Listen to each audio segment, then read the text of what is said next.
we know that there is just a great amount of tension right now between the studio and the exhibition community. But as we've said before, Disney and movie theaters is a winning combination.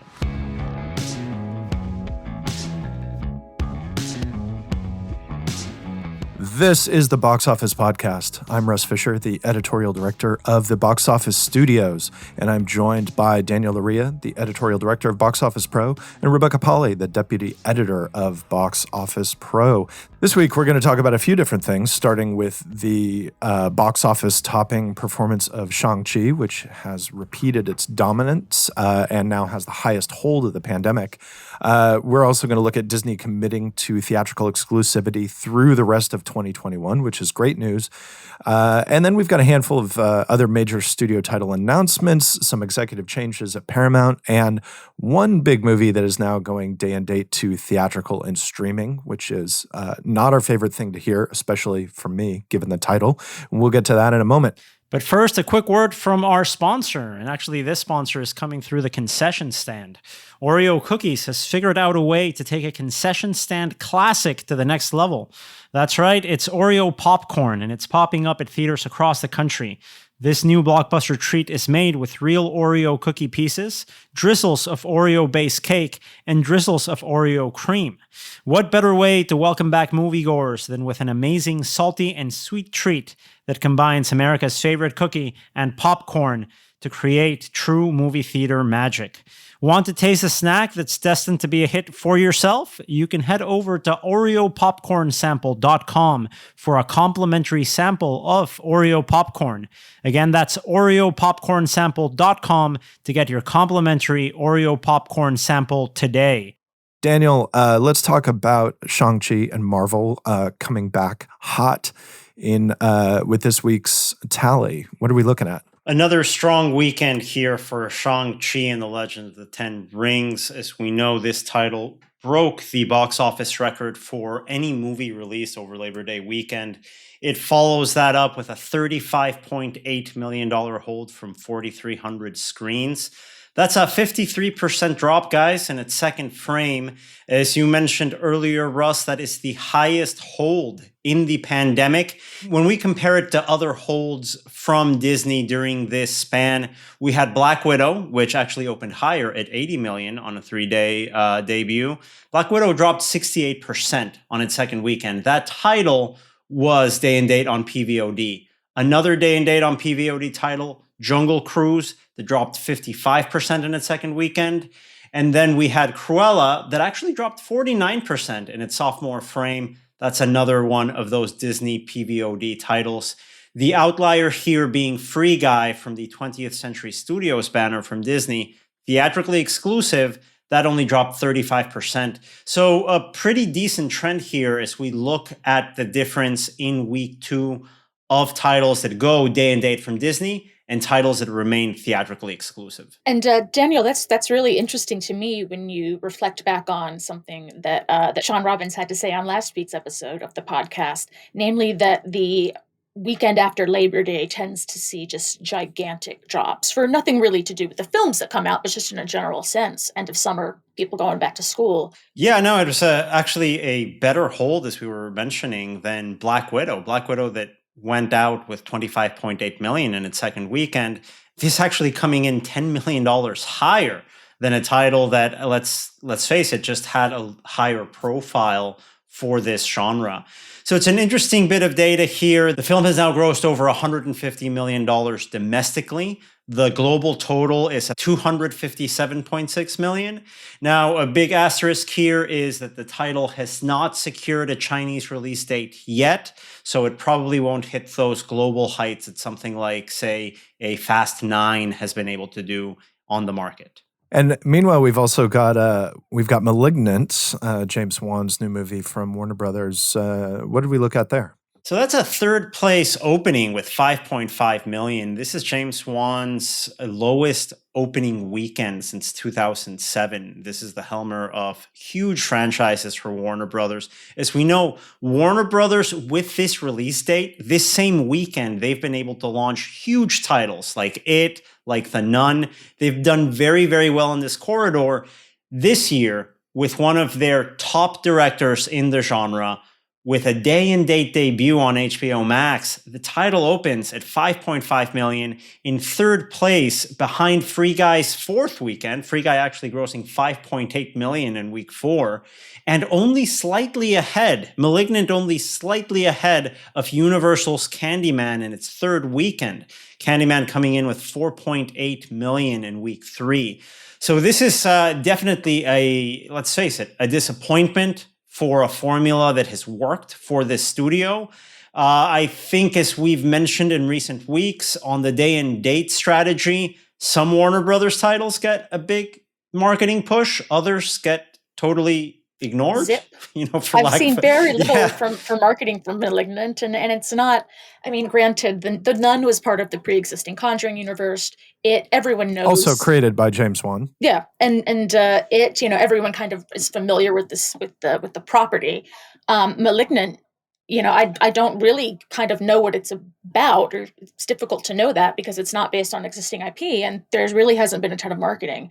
Anecdotally, it's gotten some chatter among the people who I talk with, but I definitely get the sense that most of them watched it on HBO Max. Russ, you're also a big horror guy. What's your take on this performance? Yeah, I mean, I think that Malignant's performance is disappointing, no question.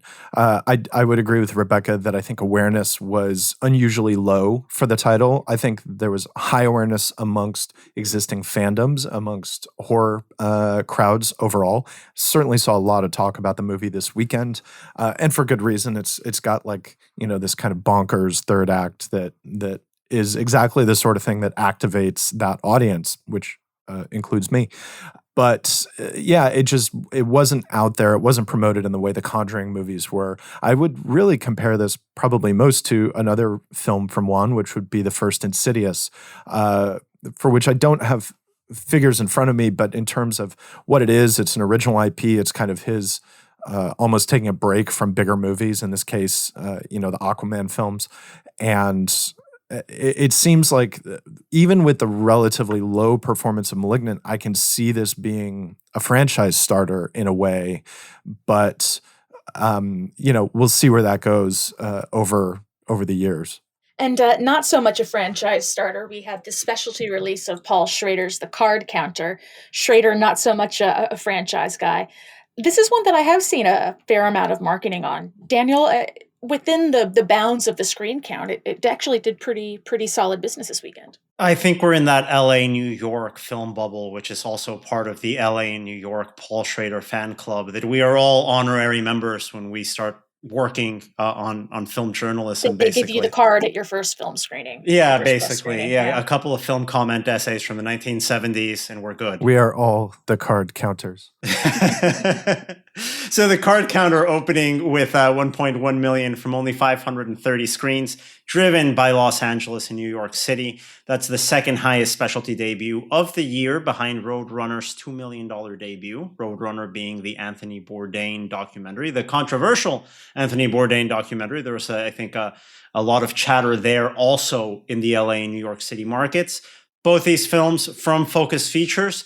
Both these films, I don't think, would have even been released had we not had LA and New York. I think it's a good bit of momentum as we start hearing reports out of Telluride, as these Toronto Film Festival reviews come in. Press screenings for the New York Film Festival start next week. Guys, award season is back. Film festival titles are back. I'm hearing a lot of things out of Venice. Rebecca and I are excited to finally watch the new Almodovar in advance sometime this week. How are you guys feeling finally coming into the fall after skipping this for basically almost 2 years? It feels like we just did this, which we did because of the delayed Oscars. I feel kind of like I'm not ready, but no, I'm excited to see some films that maybe we haven't been talking about for the past year. Excited for The Eyes of Tammy Faye. That's one that I'm looking forward to. But we'll see. I've gone to movies in the last 2 weeks more per volume than I have the entire previous part of the year before that. So I'm feeling like I'm ready to get revved up. I saw Shang-Chi in Dolby. I saw The Green Knight at my local independent theaters. So it feels nice to kind of have that momentum going personally and to have new films to meet that momentum. I think it's there's something there that Daniel said, which is really the fact that it's just nice to have movies that seem new. I'm pretty over looking at the same synopses and trailers and images of movies that we've been waiting for releases of for the past 2 years. And, that's nobody's fault but the virus. No offense to No Time to Die, but Yeah, release the movie already. It is long past time to die. Let's do it already. It's it's just nice to have a whole crop of new work from filmmakers that I like, starring actors that I like, and to be back in the potential of being surprised. Like I feel, and I think honestly that purely anecdotally, I feel like that accounts for some of the success of Shang-Chi in that it does feel like something new and like it has the potential for surprise, where Black Widow, for example, no longer seemed to have that. And we'll see if Eternals benefits from the same sensibility or the same promise. But yeah, that's the big thing out of the festivals for me right now. And speaking of Shang-Chi, you have to imagine that the success Disney has had in the theatrically exclusive release that film got played a role in some big news that we got close to the end of the day last Friday. Namely, they are giving theatrical exclusivity to the remaining 2021 slate. Encanto, an animated children's film, is getting that 30-day window before going to Disney+. For the other films that we have coming up, that's including Ron's Gone Wrong on October 22nd, another children's film, October 15th, the Ridley Scott period drama, The Last Duel, starring Ben Affleck and Matt Damon, I believe. Of course, Eternals, MCU, and West Side Story and The King's Man, both films that have been delayed a lot. Those are getting 45-day theatrical releases. It's wonderful news. It's a big deal considering Disney up to this point has been very piecemeal and very hesitant to commit to one particular approach for theatrical exclusivity. So, guys, you see that email come in about Disney release change news, and you kind of, see your life flash before your eyes a little bit. But this one was good. You exhale a little bit once you get to read this news, right? It was, I think, a big relief. We were all very anxious to hear what was going to happen. And we know that there is just a great amount of tension right now between the studio and the exhibition community. But as we've said before, Disney and movie theaters is a winning combination. It's a combination that makes financial sense for both parties. I'm glad that Disney has been able to look at the data that they've collected over the past year and has found the confidence heading into the fourth quarter, heading into winter months, to go theatrically exclusive on some titles. That 45-day window that Rebecca mentions was phrased as a minimum 45-day exclusivity window. So who knows, with something like West Side Story, if we see those holdover weeks perform quite well, that might extend a little bit more. But hey, we are seeing this new trend, as we've mentioned, that the theatrical window is shrinking, has shrunk, and it's probably going to end in that 30 to 45-day period for big titles and between 17 and 30 days for more specialty releases. And further shoring up Disney's kind of renewed confidence that the market will be somewhat stable over the back half of 2021. We do have some dates for upcoming Disney releases that were undated. That includes Guillermo del Toro's Nightmare Alley, previously dated on December 3rd of this year. Now it's coming out December 17th. Not a huge change. This is one I'm really excited about. I'm a huge fan of Del Toro, and the noir film this is a remake of is just really spectacular, and I encourage everyone to seek it out if they can. And the big change there, Rebecca, actually, is that December 3rd release was supposed to be limited. It's now going wide on the 17th. I think that's a 2-week push, but it's also a push to more theaters. And Nightmare Alley is one of a part of that used to be a thriving subgenre, and it no longer is. And that is adult dramas set in circuses. So pumped for that comeback. In that respect, it's very much it's very appropriate as Guillermo del Toro's follow-up to The Shape of Water. Of course, the Oscar-winning, Best Picture-winning Shape of Water, still probably the least likely Best Picture winner we're any of us likely to see in our lifetimes. But yeah, I like the confidence that this indicates coming out of Disney with this one. I was a little bit worried when it had that staggered, limited, and then maybe wide release. And this to me says that at least Disney feels like they know how to market the movie. Whether that means they're truly confident in it remains to be seen. We also have 20th Century Studios animated film Bob's Burgers, based on the popular television show that has been in the works for a long time, has been dated for May 27th of next year. Their live action remake of The Little Mermaid has been given that May 26, 2023 release date. And then moving on to other studios, at Warner Brothers, there's going to be a new film adaptation of Stephen King's Salem's Lot to be released on September 9th, 2022. And Mad Max Fury Road prequel Furiosa, starring Anya Taylor-Joy, has been moved back roughly a year from June 23rd, 2023 to late May of the following year. That's a film I'm looking forward to. Sorry to see it get pushed back a year, but at this point, I'll let George Miller do whatever he thinks is best, and I will blindly follow him to the ends of the earth. So that's it for our either good or, in the case of Furiosa, let's say maybe value neutral release date news. Unfortunately, Russ, I know you alluded to this earlier. We do also have a negative bit of news surrounding a horror franchise beloved by definitely yourself, all of us here. Yeah, the new Halloween movie, Halloween Kills, once again directed by David Gordon Green, who also helmed the 2018 sequel, Halloween being the sequel to the movie Halloween. Halloween Kills, still coming out on October 15th, which is good, is now day and date on Peacock and Theatrical on October 15th, which is less good. And it's not even a premium Peacock view. This is, if you subscribe to Peacock, you can watch Halloween Kills on October 15th at home. So, we can go around in circles about what that really means. I think one of us in chat last week made the point that this may indicate some fallout from the competitiveness for premium large format screens around that time. And I don't know, Daniel, Rebecca, do the two of you have other thoughts about what is behind that release strategy shift? I think the premium large format conversation doesn't exactly fit in here, personally.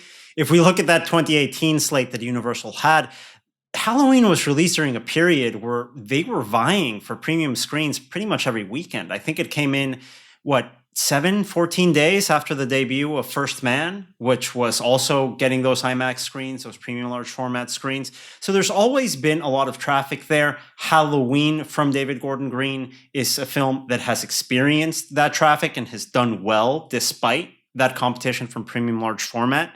I think what we're looking at here when we compare Universal's decision to move this to Peacock, as opposed to Disney moving its entire remaining slate for the year to theatrical exclusivity, is the difference between making a move based on confidence and data and making a move based on desperation. Peacock is a streaming app that has struggled immensely to get on people's radars. The Olympics was a draw. The Olympics are over. Exactly. They have other draws. They have the English Premier League, one of the biggest soccer leagues in the world, which means that I will subscribe to it while they have those rights. They've had big blockbuster TV shows like The Office, but by and large, it's not really one of the streaming apps that capture part of the cultural conversation. That's a big problem for a parent company like Comcast, which is a company that before Peacock was really living and dying by the performance of cable subscriptions.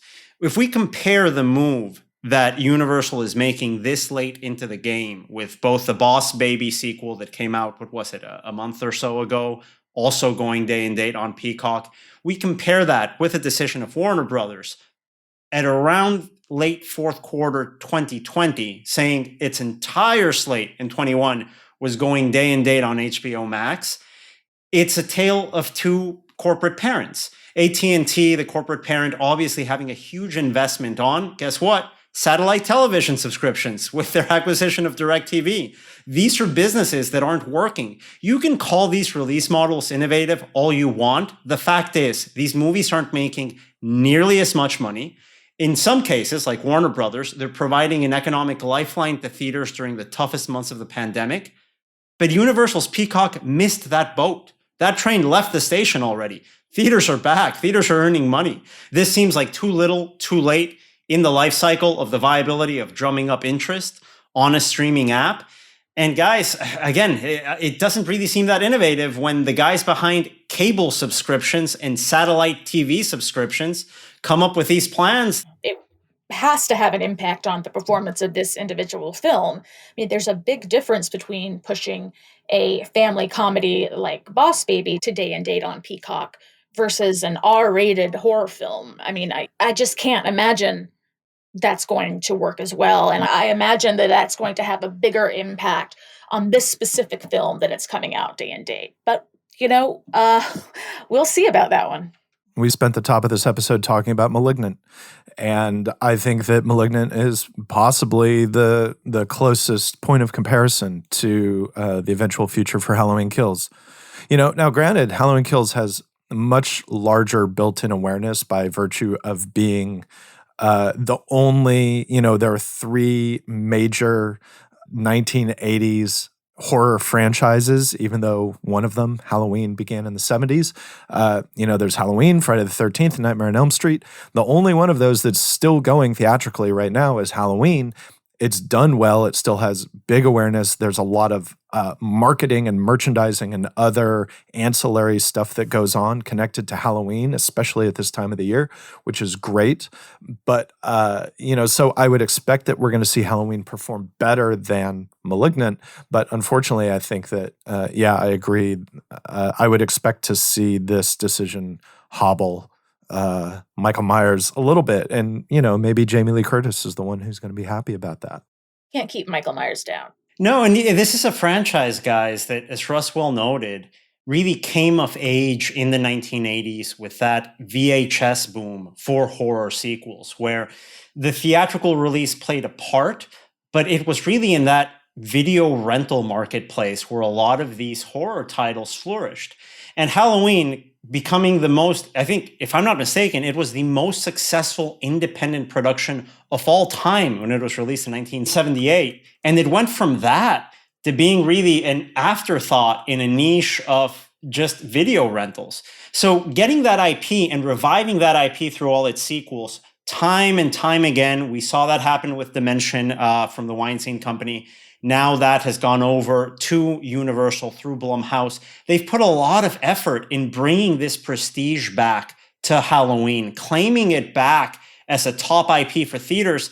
It seems like they're losing momentum and going backwards with a decision like this. There's an intentionality behind, we are not going to treat this like the schlock franchise that it has at times turned into. We're getting Jamie Lee Curtis back. David Gordon Green is obviously a wonderful filmmaker. Absolutely. I think there's been a big interest in making this a top title, a banner franchise for Universal. I think they're blurring the lines now, Rebecca, with just looking at this as another horror sequel that you can watch at home.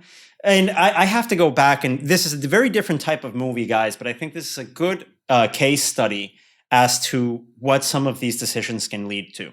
Back in January, the hottest new title on the market was CODA. Out of Sundance, it's a very broad playing title, a very accessible title about a family that is both in English and in American Sign Language. Groundbreaking title, had a lot of fantastic press. Apple came in to acquire this title for a record fee out of Sundance. Were either of you aware this thing came out theatrically on August 13th? No, you asked me this the end of the week, and you said, had CODA come out yet? And I don't think so, but it had. It just came and went, and there was very little by way of marketing. I mean, this was a movie Apple spent a lot of money on. Now, anecdotally, I was able to check in with some independent exhibitors. Individual screenings have performed rather well at independent cinemas. But looking back at the data from our parent company, the box office company's Showtime dashboard, it looks like at its height, CODA only went out to 101 cinemas in the United States.